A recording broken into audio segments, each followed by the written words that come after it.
Your sister is successful and responsible, unlike you," my father Raymond announced during dinner, raising his wine glass toward Isabella. "She doesn't need help from anyone." I sat there at the dining table in our family home in Denver, Colorado, feeling the familiar sting of his words. The candlelight flickered across Isabella's smug smile as she basked in Raymond's praise. She looked stunning as always, her designer blouse perfectly coordinated with her expensive jewelry. Everything about her screamed success. "Isabella climbed the corporate ladder through hard work, unlike your freelance dabbling," Raymond continued, his voice filled with pride. "Look at her apartment, her car, her wardrobe. She's completely self-reliant." I quietly cut into my roast chicken, keeping my expression neutral. 2 years of these dinner conversations had taught me to stay silent, while Raymond celebrated Isabella's supposed achievements and dismissed my work as worthless computer games. "She's making real money in retail management," he went on. "Not like Hannah, sitting at home playing around on computers all day." Isabella beamed at the comparison. "Thank you, Dad. I've worked really hard to get where I am. It feels amazing to be financially independent." I nearly choked on my water. Financially independent? The woman who had begged me for $4,000 just last week for her credit card payments? "Excellent," I said quietly, setting down my fork. "Then she won't need my $4,000 monthly support anymore." The words hung in the air like smoke from an extinguished candle.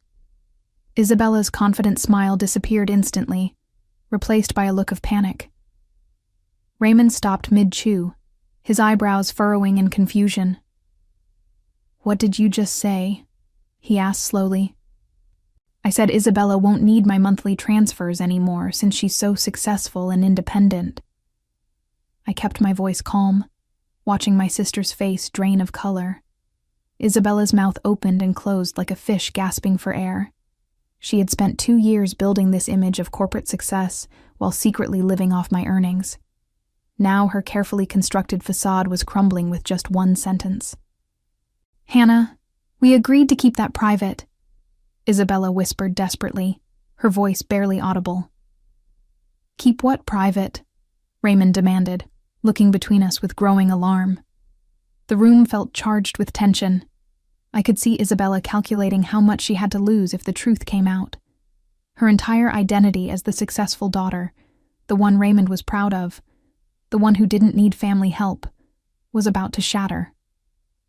This was the moment I had been unconsciously waiting for. 2 years of being dismissed, 2 years of watching Isabella take credit for a lifestyle I was funding, 2 years of Raymond's constant criticism of my work. The golden child was about to fall from her pedestal, and I was the one holding the rope. My name is Hannah Martinez, and I'm 32 years old. For the past 4 years, I've been running a successful e-commerce business from my modest apartment in downtown Denver. While my family sees me as an underachiever who plays around on computers, I've quietly built an empire selling specialty outdoor gear through multiple online platforms. My business, which I call Mountain Peak Essentials, started small, but has grown beyond my wildest dreams. I source high-quality hiking and camping equipment from manufacturers across the country and sell them through my own website, Amazon, and several other platforms. Last year alone, I generated $750,000 in revenue. My profit margins are healthy, and my customer reviews consistently rate 5 stars. The irony isn't lost on me.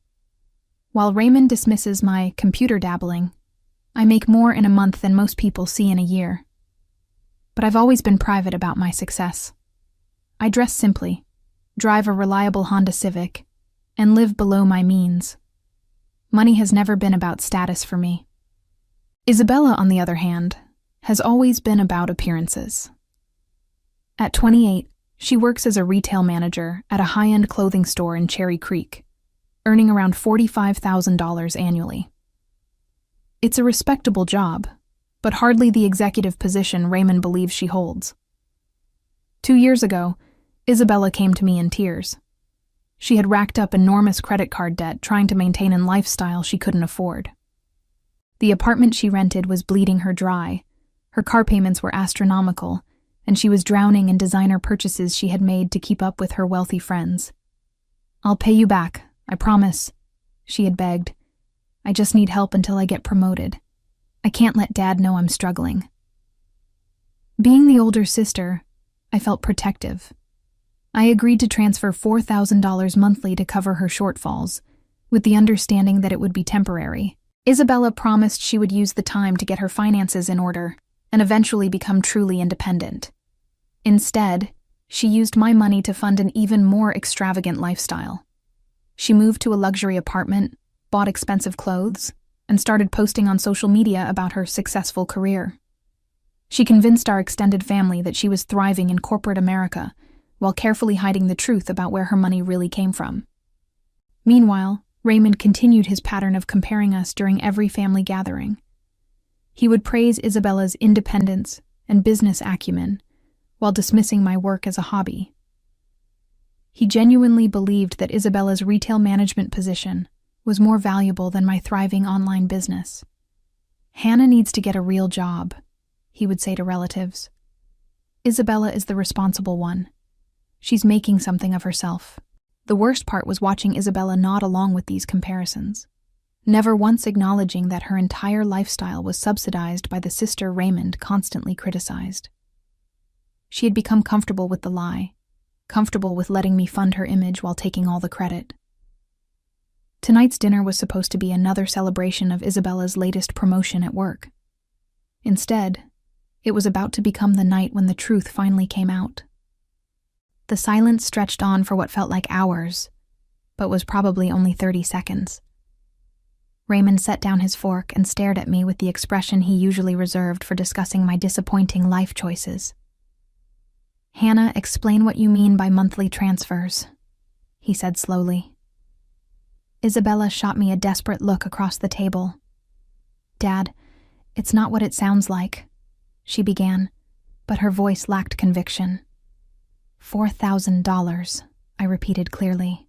"Every month for the past 2 years. $96,000 total to cover Isabella's rent, car payments, credit cards, and shopping habits." Raymond's face went through several color changes, from confusion to disbelief to something approaching anger. "That's impossible. Isabella makes good money at her management position. She makes $45,000 a year managing a clothing store," I said matter-of-factly. "Which is a perfectly respectable salary, but not nearly enough to support the lifestyle she's been living." "Hannah, please stop," Isabella whispered, tears starting to form in her eyes. But I was done protecting her image. Her luxury apartment costs $2,800 a month. Her car payment is $600. Add in utilities, insurance, credit card minimums, and daily expenses, and she's been short about $4,000 monthly to maintain the standard of living Dad has been praising. Raymond looked at Isabella with growing horror. "Is this true?" Isabella's carefully applied makeup was starting to run as tears rolled down her cheeks. "I was going to pay her back. I just needed time to get established." "Established in what?" Raymond demanded. "You told me you were promoted to district manager last year." "I oversee 3 sales associates," Isabella admitted quietly. "It's not really district management." The truth was finally spilling out. For 2 years, Isabella had been crafting elaborate stories about her career advancement, creating fictional promotions and salary increases that existed only in her imagination and Raymond's proud retellings to friends and neighbors. "So while I've been telling everyone how successful you are, how independent you are, you've been living off your sister's charity." Raymond's voice was rising. "It wasn't charity," Isabella protested weakly. "It was a loan. A loan with no repayment terms, no interest, and no end date," I corrected. "A loan you never mentioned when you were letting Dad use me as a cautionary tale about responsibility and success." Raymond turned to me with a look I had never seen before. It wasn't his usual disappointment or dismissive irritation. It was something closer to shame. "How much money do you actually make with your computer work?" he asked quietly. I had never planned to reveal this information, but the moment seemed right. Last year, I grossed $750,000 through my e-commerce business. After expenses and taxes, I cleared about $400,000. The number hit Raymond like a physical blow. He sat back in his chair, staring at me as if seeing me for the first time. Isabella was crying openly now, realizing that her secret was completely exposed, and her image as the successful daughter was permanently destroyed. Raymond's wine glass slipped from his fingers and shattered against his dinner plate. The sound echoed through our suddenly too quiet dining room as he processed what I had just revealed. 750,000, he repeated, his voice barely above a whisper. That's gross revenue, I clarified.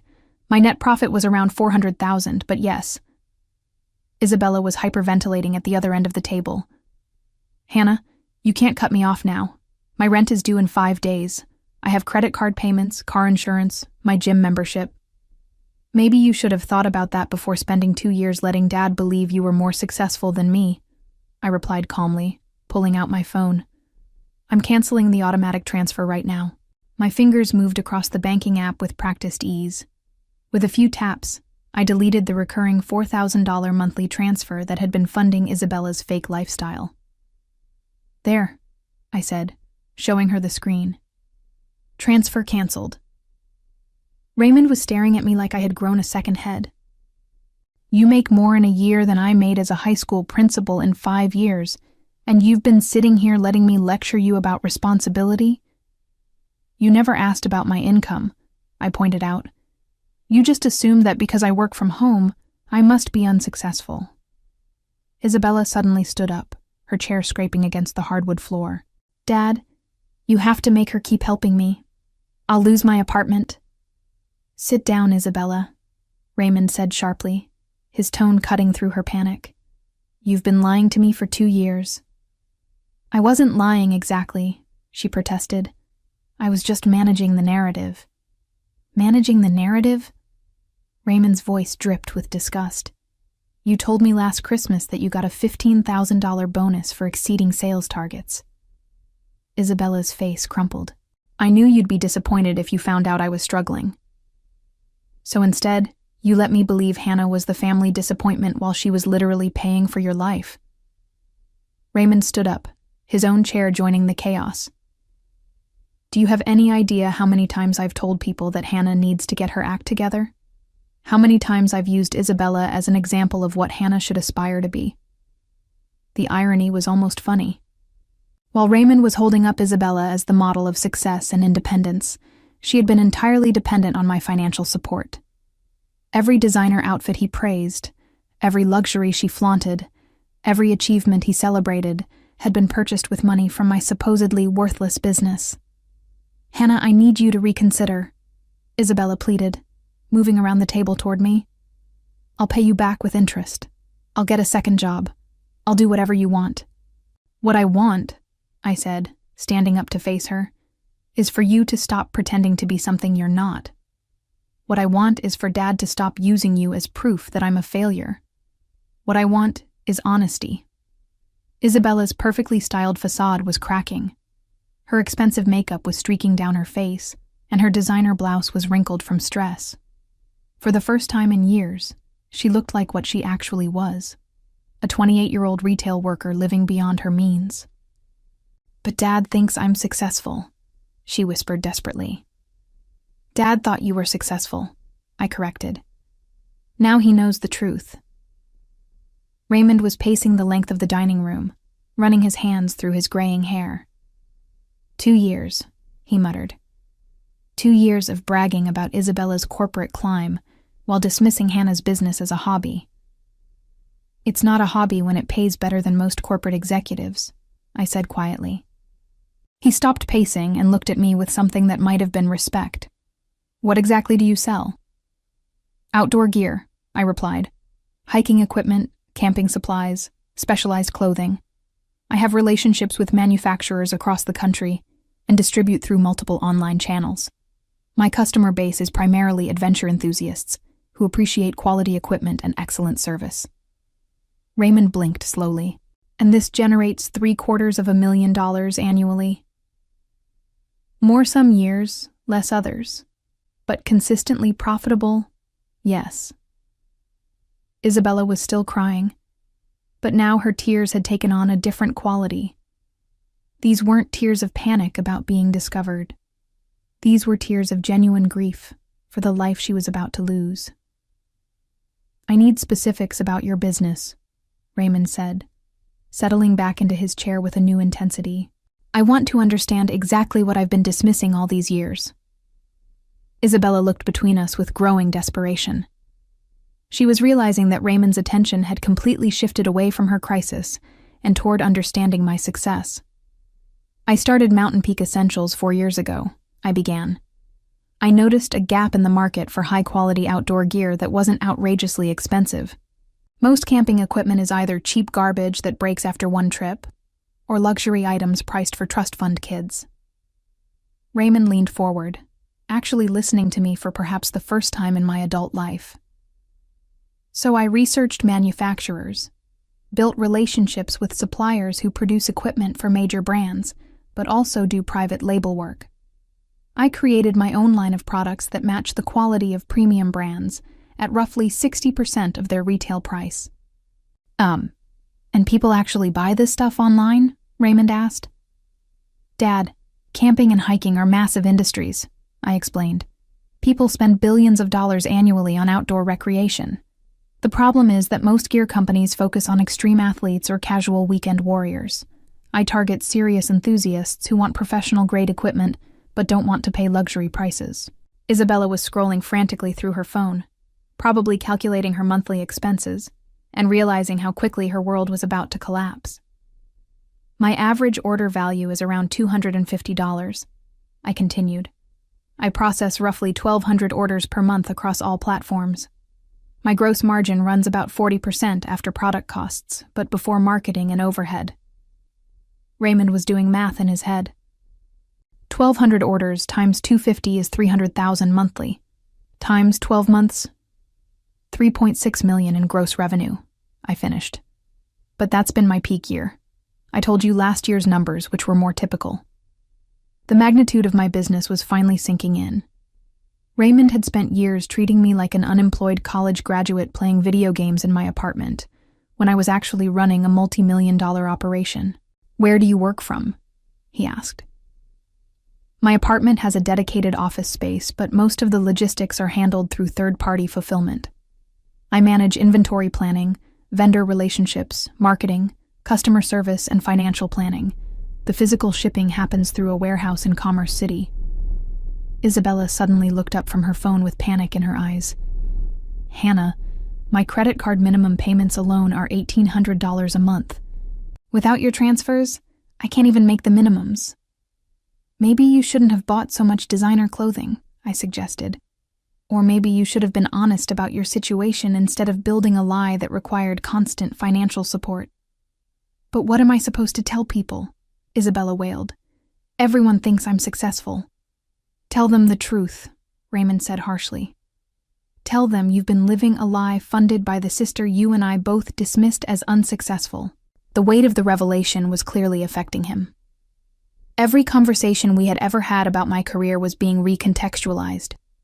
Every time he had criticized my work choices, every time he had held up Isabella as an example, every time he had suggested I get a real job was now revealed as ignorant and hurtful. "I need to call your Aunt Jennifer," Raymond said suddenly. "Why?" Isabella asked with dread. "Because last month I told her that Hannah should follow Isabella's example and find a traditional career path. I told her that Isabella's retail management position was proof that traditional employment was more stable than entrepreneurship. My Aunt Jennifer, Raymond's sister, was a successful real estate developer who had always been supportive of my unconventional career path. She had probably held her tongue when Raymond made those comments, but she must have known how misguided his perspective was. Isabella was spiraling into full panic mode. She had pulled out her laptop and was frantically searching for apartments she could actually afford on her retail salary. "Look at this," she said, showing us a studio apartment listing. 600 square feet for $1,500 a month, and it doesn't even have a dishwasher. "Welcome to living within your means," I replied without sympathy. Raymond was still processing the business details, Hannah, when you said you work from home, I pictured you in pajamas browsing social media. I never imagined you were running a legitimate operation. That's because you never asked, I pointed out. Every time I tried to explain what I'd do, you would interrupt with advice about getting a traditional job. He had the decency to look ashamed. I thought I was helping. I thought I was encouraging you to be more like Isabella. More like Isabella, I repeated. You mean more like someone who lies about their income, lives entirely on credit, and depends on family handouts while pretending to be independent? Isabella slammed her laptop shut. I wasn't trying to hurt you, Hannah. I was just trying to make Dad proud. By using me as the family disappointment while living off my success? The anger I had been suppressing for 2 years was finally coming out. Do you know how many family gatherings I've sat through listening to lectures about responsibility and work ethic while funding your entire lifestyle? Raymond stood up abruptly and walked to the window overlooking our neighborhood. I owe you an apology, Hannah. A massive apology. It's not just about apologizing, I said. It's about recognizing that your assumptions about success and failure were completely wrong. Isabella's traditional job title impressed you more than my actual financial achievement. But her job seemed more... He paused, searching for the right word. More legitimate? I suggested. More respectable? More like what you understand? He nodded reluctantly. That's the problem, Dad. You valued the appearance of success over actual success. Isabella had a corporate-sounding title and wore business clothes, so you assumed she was thriving. I work from home in comfortable clothes, so you assumed I was failing. Isabella was crying again, but this time the tears seemed more genuine. I never wanted it to go this far. I thought I would get promoted or find a higher-paying job and eventually be able to stop needing your help. For 2 years? I asked skeptically. I kept thinking next quarter would be better, or next year. I kept thinking something would change. The only thing that changed was your spending, I pointed out. Instead of using my support to get stable, you used it to justify spending even more. Raymond returned to the table and sat down heavily.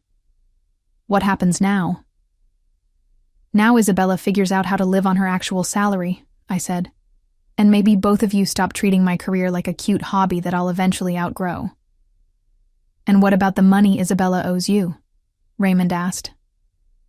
I had been thinking about this question for months.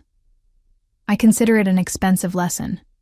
I'm not expecting repayment, but I'm also not providing any more support. Isabella looked up with hope in her eyes. So, you're not angry about the money? I'm angry about the lying, I clarified. I'm angry about being used as the family cautionary tale while funding the very lifestyle Dad was praising you for.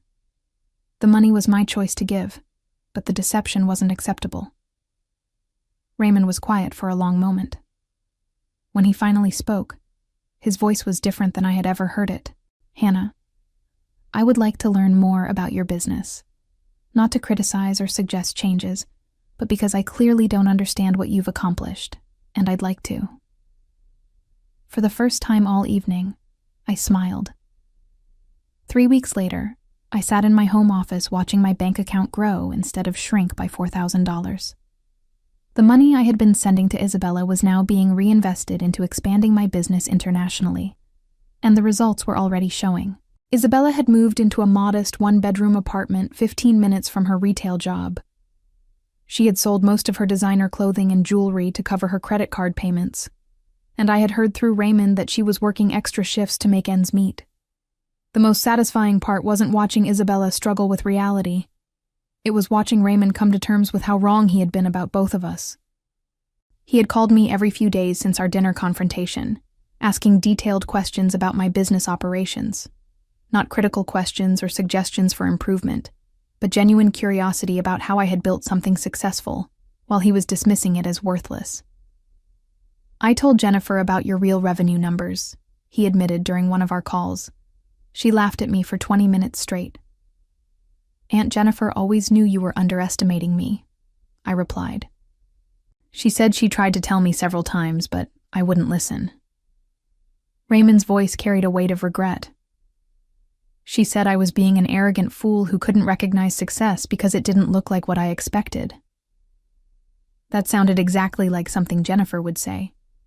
She had never been shy about calling out family members when they were being ridiculous. The worst part, Raymond continued, is realizing how many people I told that Isabella was the responsible one, and you needed to get your act together. I was bragging about her corporate success to everyone. And now? Now I have to figure out how to explain that everything I said was wrong, that the daughter I was criticizing was actually more successful than I ever dreamed, and the daughter I was praising was living in a fantasy funded by her sister's generosity. The reversal was complete. Raymond's entire understanding of his daughters had been flipped upside down, and he was struggling to reconcile his assumptions with reality. The most dramatic consequence came when Isabella's carefully constructed social media presence began to crumble. She had built an enormous following by posting photos of her luxury lifestyle, her designer outfits, and her expensive apartment. Her social media fed the narrative that she was a successful young professional living her best life. Without my financial support, that content stream dried up immediately. She could no longer afford the designer pieces that had been central to her online image. Her luxury apartment was gone, replaced by a modest space that didn't photograph well. Her expensive dinners and shopping trips became memories. Her followers began to notice. Comments on her posts shifted from admiration to concern. "Where have you been? Are you okay? Your content has really changed lately." Isabella tried to maintain the facade for a few weeks, posting throwback photos and recycling older content. But eventually, people started asking direct questions about her apparent lifestyle change. The final blow came when one of her former co-workers, someone she had probably bragged to about her corporate success, commented publicly asking about her big promotion that never seemed to have happened.